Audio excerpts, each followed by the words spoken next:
Just as an instruction for this workout that I'm going to be showing you in the next 10 minutes or so, it's going to be consisting of 5 exercises.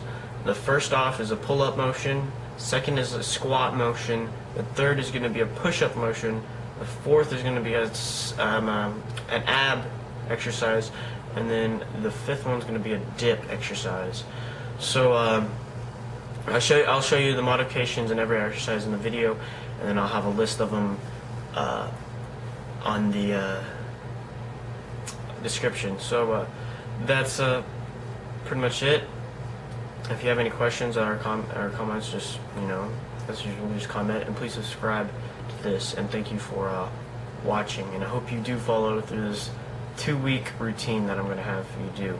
Oh, and also during the exercises, I forgot the reps and stuff. I don't want you to count reps. I want you to do, there's going to be 3 sets of those 5 exercises, alright? And there's no, it's like a superset, and it's a big superset, 5 exercises, but it's a full body routine.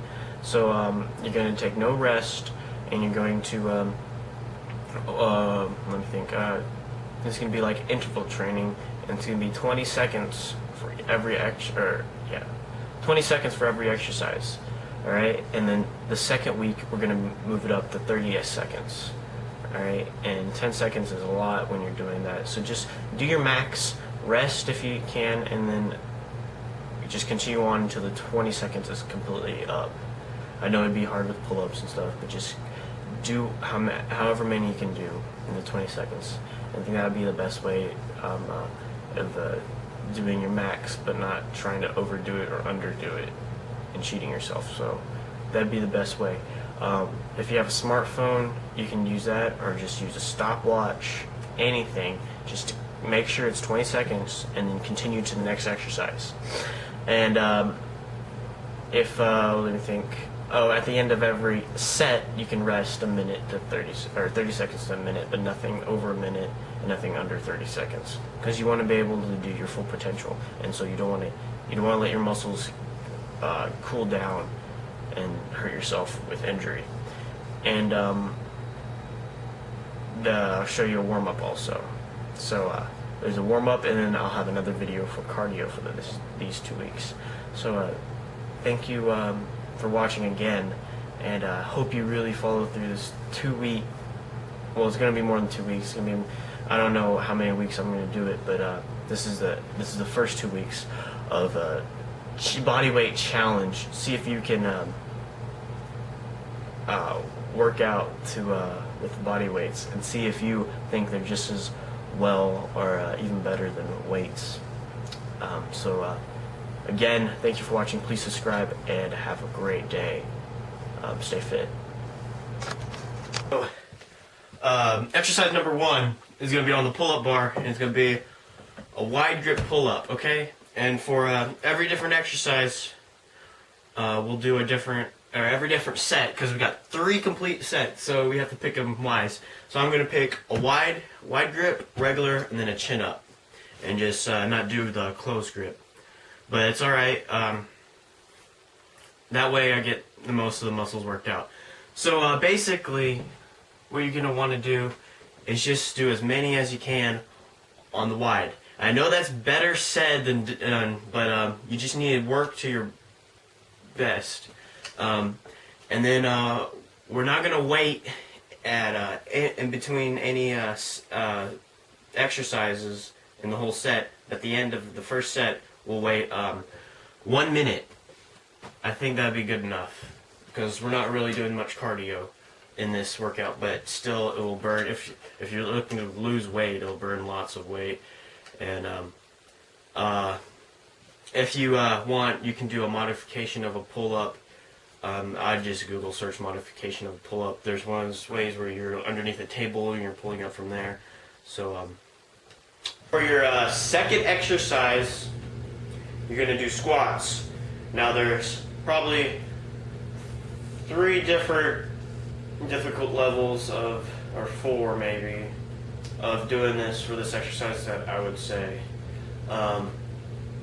You can just do the regular squat, Hands out is what I like to keep your balance so you can put most of your weight on your back. Because if you don't, you're not going to put most of your weight on your back. It's going to be kind of on front, and you want it on the back. That'll provide the most maximum effort from your quadriceps. So anyways, arms out, bend down about length about parallel. You can go under parallel if you want. It's all up to you, and then come back up and explode back up.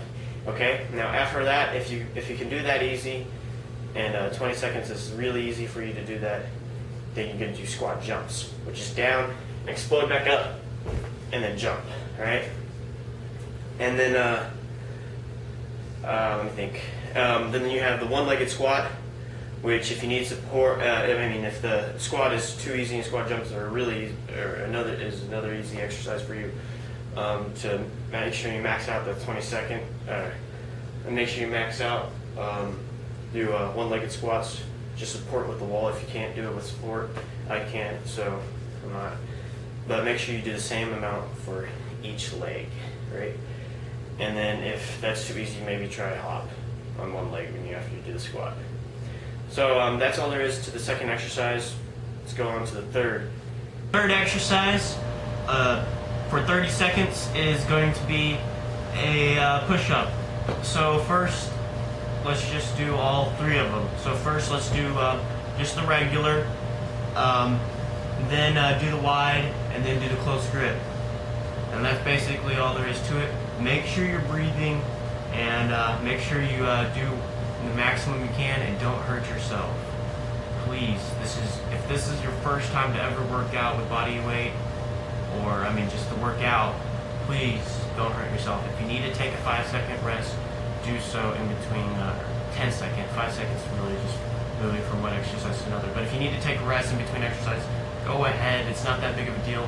Make sure it's just under 30 seconds. I guess I'm going to make it, and it's going to be ab exercise. Okay, there's going to be 3 different ones, and there's going to be 3 different ones for each set.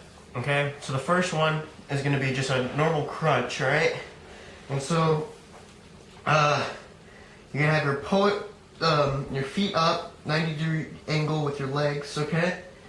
And that just adds a little bit more resistance on the crunch, right? And incorporates a little bit of your lower abs.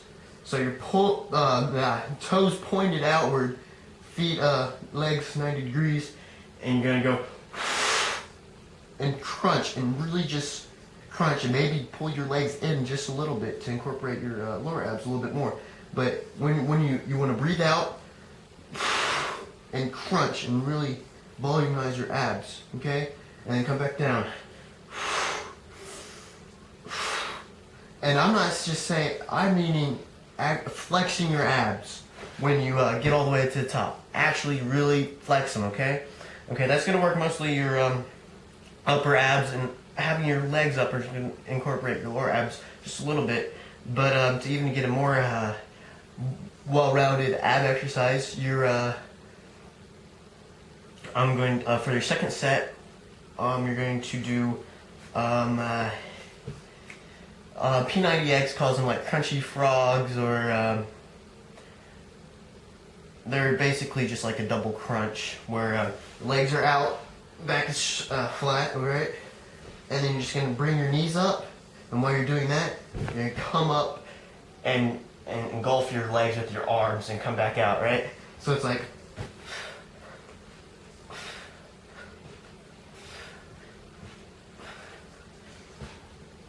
okay, and that's gonna work your upper and lower abs. But we still haven't hit the obliques that well. That's what the third exercise is gonna be. They're gonna be bicycle crunches, and if you're working abs, these are one of the best exercises. Okay, it works upper with the crunch, and then lower with your leg kicks, and then your side of your abs and your obliques with the twisting. So here's how to perform a proper bicycle crunch. And so it's just start like with one knee up, right? And then like that. It's whatever, you can start however you want. So it's like this. 1, 2, 2. And you don't really need count.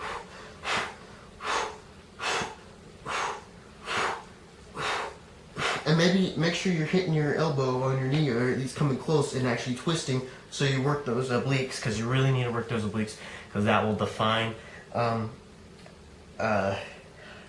your abs even more and get that V shape that lots of people want.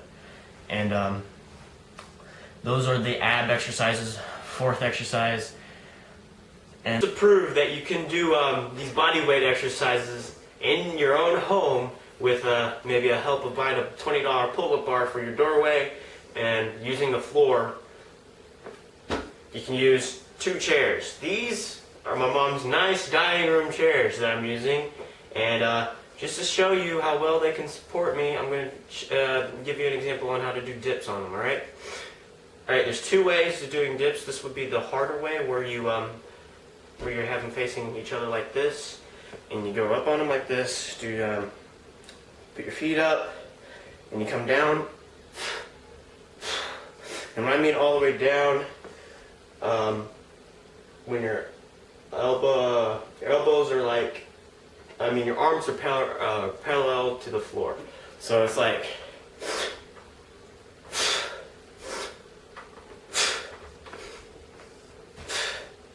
alright, those may be hard for you, so just set up your chairs like so. Have them facing each other the other way with about a little bit for your leg room. If those are too hard for you, you're going to put your hands on the back of the chair. I don't know if you can see it, back of the chair, on where you sit, and just put your legs up on the other chair, and then just go down like that.